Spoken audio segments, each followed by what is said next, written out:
rid of Battlefield and Lilith, and then JK got rid of Town and City and FD. Yeah, or they just straight up agreed to smash Or they save some time. Yeah, gotta save frames at this level of play. You know. Okay, JK with a good start, but nothing too crazy. Just took 12 and then another 13 from back air, and they're doing their little neutral dance. Ooh, sick pivot grab from JK though. Smart by Edge to have just sat in shield, knowing that if he gets opened up by a regular hit, he could take so much damage. It seems that JK is kind of waiting around for shield patterns. I've noticed that he wants Edge to shield, and it seems this way because Bayonetta's up throw is a really nice mix-up against Diddy Kong, because Diddy is not so good at landing directly in front of you. So then after you get an up throw, it's very nice position for you to get an up air and up B going. JK still just hanging on to a tiny bit of a lead, and he's getting a lot of these grabs. I'm really liking that play. Like you said, he's just looking for the shield patterns, and I've been actually playing JK for the past couple days as well. I was housing with him, and I've noticed that he really does try to scare you into blocking, and then goes for a lot of land from the air into grab. Another thing I noticed is that he in two tech scenarios, he went and tried to cover Edge rolling away. One time he didn't get it, and the next time he got it. But it seems that so far this stock, he's expecting Edge to tech away or roll away or kind of do a movement that signifies him going away. Oh, okay. Two little light hits, and then gets the grab on the air dodge landing from Edge. JK going up this first stock. Also, even though they played in bracket and JK was victorious, he kind of squeezed by with that rage kill, but JK told me later that they had played a lot of friendlies earlier in the day, and he couldn't beat him in the friendlies. Like, it was heavily in Edge's favor. So I wonder if this set's going to play out a little different. He's dead. Is that it? He's dead. Yes. He's dead. I'm pretty sure he caught the jump with either fair 1 or fair 2. But Edge allowing himself to drop really low. It's really, if you're Diddy Kong and you let yourself drop under the ledge, very likely you're going to die, because Diddy has no defense while going up. His recovery going up takes a little bit of time, and you can become very vulnerable. So JK immediately jumping into that. He did not waste any second. Yeah, his recovery's a lot more dangerous to edge guard from the side. Of course, you don't want to get grabbed by the command grab or something if you're really sloppy with your timing. I'm assuming JK ban FD. That's a standard ban. And then Edge going for Talon City. I'm pretty sure the reason he picked Talon City is because plenty of space, lower stealing, so you can kill earlier from grabs. However, Bayonetta can obviously kill you earlier on the stage, so it's a double-edged sword.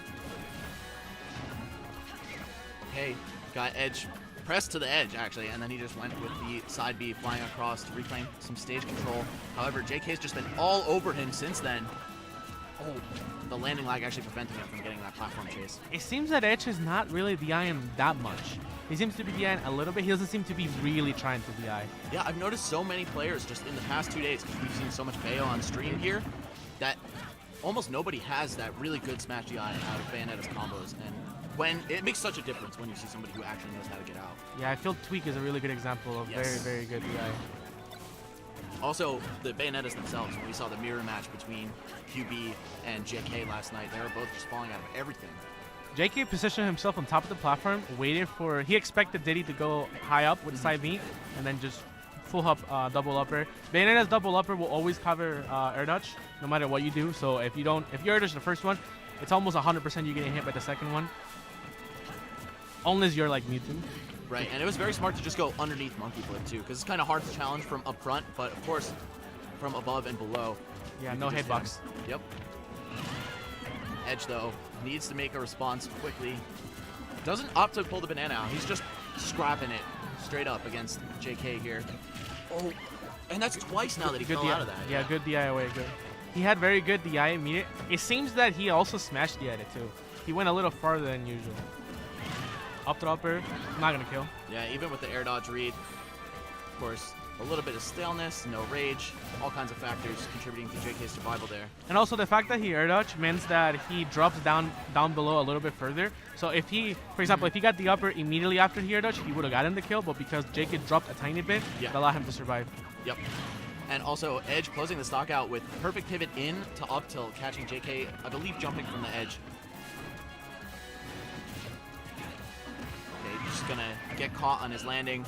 That high side B over the edge, I feel like that's one of the most typical Bayonetta options. So smart stuff by Edge, watching out for that and making sure to cover. I feel like Edge is respecting JK a lot. Yeah, he doesn't want to get caught by any witch times or just leave himself open to a big combo. Yeah, like there's a lot of scenarios where he could be doing like a forwarder, or he could be doing like a slightly more aggressive. In fact, That's this is exactly the one moment he forwarded, JK was ready. Zero, I'm so proud of you. You're already able to deliver commentary curse or commentator's curse. Oh, okay. Edge is DIing completely up and away. He's fine though because Bayonetta wasn't able to go so far high up. Oh, but he's not fine That was a anymore. little too aggressive. Oh! He wasn't able to charge it, that's why. Yep. Just clinging to life He here. expected him to tech away, but he can tech in. Down throw, goes for the setup, but Edge mixing it up. He didn't go high up. Yep. And also DIing out from the down throw, not getting scared of the forward throw mix-up. Right. Another forwarder. He just got wish time for it. I guess he's trying to good old mix up, do it twice. Yeah, exactly. The no mix-up, mix-up. Forwarder. Edge loves those drop zone fairs after down tilt at the edge. JK actually DI'd in. He did not DI that at all. Yeah, I believe that doesn't work if you DI out, correct? No, it doesn't. Yep. All right, so we've got a game 3, 1-1 scenario here. I feel like they're just so evenly matched right now. That first game was kind of a blowout, but I feel like Edge has really established himself, and especially if he was winning the friendlies but then lost the tournament set, they're really just showing that they're a good match for each other. And also, they're 47 and 48 on the PGR. He seems to be just have really gotten comfortable to JK's witch time pattern. I think he's kind of trying to understand when and how JK is trying to witch time. It seems that at this moment, instead of immediately witch timing upon disadvantage stage, JK is choosing to do it more offensively. So, like, for example, I think if you're going to do X and I'm going to get a read, Oh. JK actually dropping the combo. Yeah, I feel like he intentionally waited just because he was anticipating an air dodge from Edge, but he just didn't. I feel like he didn't strike quickly enough after getting that air dodge. And also, JK also predicted that Edge will DI up and away. That's why he went for double side B same direction. Okay, so I'm noticing that Edge is doing forward. He did forward twice from the ledge last game. One of them got punished, the other one he got. But now he immediately went for side B. So this is like the slow conditioning we're seeing mid-set. One player he essentially conditioned JK to overshield a little bit more. Now he's going for more grabs. Right, and I feel like Edge is going to be doing the opposite himself and shielding less, so he gets opened up by less grabs from JK. He actually felt really comfortable. He immediately went for now he went for the kick. Yeah. He went for the kick, so he's mixing it up. But I'm surprised he went for up smash to get the kill. He seemed to be so comfortable to just do it. Oh, popping out, but it doesn't matter. Gets caught on the platform just as it's taking him away. JK going to even that up real quick. And now, whoever wins this first neutral exchange, that means a lot. Oh, He DI down. He DI down, so he doesn't get hit by the second hit. That was crazy that he got hit by 2 heel slide ones, though. JK double dipping there. I don't know why he went for that. I mean, it worked, obviously, but it's such a greedy option to go for it even once. I feel like Bayonetta is one of those characters that can sometimes get away with being ultra greedy. Yeah. Especially because you know, like, if you mess up, what's at stake, right? So sometimes that just instills a little bit of fear in you. JK did not expect to hit that side B. That's why he didn't get the second hit out. Yeah, and once he did see that it hit, he went for the wrong follow-up, too. So Edge kind of getting away scot-free from some of these situations in which he definitely could have taken a lot more damage. Looks like he's poised to take this game 3 here. Oh, but maybe not. He might die. He might die right here. Barely. Like 5% more, and that was it. Trying to oh, he really went for it. Yeah, he knows that Edge has a tendency to recover high. Wait. Oh, Edge adjusting. He knew that JK has fallen out of so many down tilt up smashes. Yeah. Still able to close it out though. I feel like Edge at the same time did not. Maybe he was not ready for. Maybe he expected JK to DI the down tilt away, so he wanted to get the texture scenario. But JK actually DI wrong twice. Yeah, exactly. So he had the guaranteed up smash twice, and then we go into an opposite scenario, and then JK tries to go for the neutral air hit. But funny enough, neutral air for Bayonetta off the level actually loses to the beginning of the hitbox of Diddy Khan's up B. So if Diddy Khan does like an immediate up B, it will lose to the neutral air or trade sometimes. But like if Diddy does it any later than that, then it loses 100% of the time. Yeah, the blast from the barrels basically has enough range to hit Bayo. Yeah. So we really see these players learning each other's styles across the 2 days. You know, this is kind of like the continuation of their losers final set from yesterday. And one thing I'm really liking from Edge is that he's aware of when JK is not going to get down tilt up smashed. Unfortunately, like you just said, you know, he did give him the wrong DI twice in a row, and that could have been an opportunity. But fortunately for him, he was able to close that match out. Yeah, that could have been tragic. Going to game 4 on Battlefield, though. I think this stage is actually really good for Diddy as well. I'm predicting that Edge struck Lilat, which is normal. However, I think that Bayonetta's best stages in this matchup are Battlefield and Dreamland, and this is strictly because Diddy's upper is not too threatening. Like two most top tier uppers are more threatening than Diddy's upper. Diddy's upper is quick, but it doesn't pack too much damage or knockback. So if you're choosing to like platform camp him, you know, you don't really he's not going to be too threatening from that angle. So that's why Battlefield is generally good. Also, off the top combos are easier because you land on the platforms after uppers and whatnot. Right, yeah, that kind of mitigates the fact that the ceiling is higher.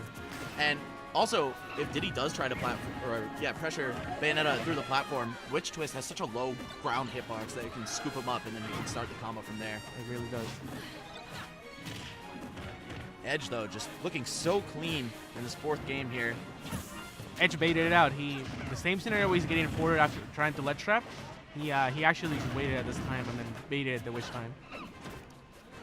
A lot of mix-ups here. There's a lot of small mix-ups both players are doing based on the timing they're doing. So one player is doing the same thing but waiting slightly more or doing it a little faster. That's kind of the tune of this matchup. Both players are trying to figure out when is the other guy going to do what he's been doing. Not so much about what he's going to do, but more so about when is he going to do it. Yeah, you can tell that neither of these guys wants to be swinging first. It's all about just waiting out that one option and reacting. And there we go. Edge able to cover that side B in the air. It's, again, a lot of Bayonetta players like to do that to get back to the center of the stage from the edge. Yeah, JK actually did not DI that up smash, but he was dead even if he DI'd it. You can tell if a player is going to die or not based on the sparkles that they get after they get hit. So if you see a certain lightning after they get hit, it means that even if they DI correctly, they will die anyway. And if they get no sparkles after they die, it means that they DI wrong and that's why they died. It's a pretty funny game mechanic. Yeah, and sometimes it's just completely inaccurate too. Sometimes it's like it doesn't give them to you when like you really should see it. You can see when you get up beat by Mario, like the sparkle that you die will come out during the middle hits, but then you get hit by the other hits and you don't die. Yeah. So weird. Smash 4, man. Some crazy programming. But, oh, Edge! That was almost a really sick follow-up. I mean, I feel like the mental damage was done, even though he fell out of the up mental smash. Damage. Yeah. It definitely makes JK feel a little uncomfortable now because he's like, wow, he's actually trying to like slightly style on me. Though Diddy's up smash never hits under the platform. It only hits if you confirm with the second and third hit. If you hit with the first one, it never connects. Also, I'm pretty sure that it was the JK versus Edge set in which JK fell out of an up smash from Edge and then went on to take the set. So that was definitely a nasty reminder for Edge, but he's looking a lot better. Maybe that's today. why he's waiting so much now, because of that. He probably feels very uncomfortable. He went for the kick there. He felt uncomfortable off the level. A lot of air dodges. Oh, he had RCO, like he could have up smashed. If Bayonetta lands and uses a lot of special, the more special she uses mid-air and she lands on the ground, the more lag she will have. But the best part is that if she doesn't immediately do a special upon landing, let's say which time, you can basically charge it like a smash that can hit her. Yeah, she's definitely vulnerable for a long time, and that's why you'll see a lot of Bayonetta players just retreat to the edge after doing all their aerial stuff. Mistake especially goes for that. Yeah, they try to go immediately to the ledge to get rid of. Oh, wow. He saved his jump. He did. Very smart by Edge, using the up B before his second jump, just as an insurance policy in case Bayonetta hit him with that neutral air. Yeah, it might be that Edge has tap jump off. That's very hard. I think he does, yeah. This fourth throw should kill. Yes. All right, Edge going to clean it up 3-1 over JK, getting his vengeance from last night and saying, hey, man, remember those friendly sets, which I was winning? Oh, wow. There we go. All right, so Edge going to advance into the